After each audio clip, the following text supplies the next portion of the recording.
بسم اللہ الرحمن الرحیم۔ السلام علیکم ورحمۃ اللہ وبرکاتہ۔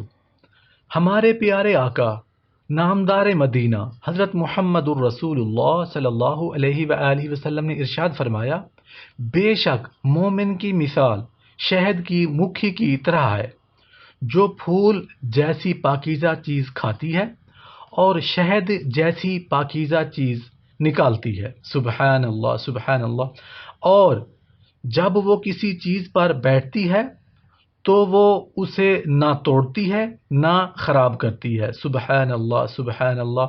میرے دوستوں، بھائیوں، بزرگوں، اللہ پاک سے دعا ہے کہ بحیثیت ایک انسان، بحیثیت مسلمان، اللہ پاک ہم سے ایسے کام کروائے جس سے لوگوں کو، مسلمانوں کو، اللہ کی مخلوق کو فائدہ پہنچے، کسی کی دل آزاری نہ ہو۔ آمین یا رب العالمین۔ السلام علیکم ورحمۃ اللہ وبرکاتہ۔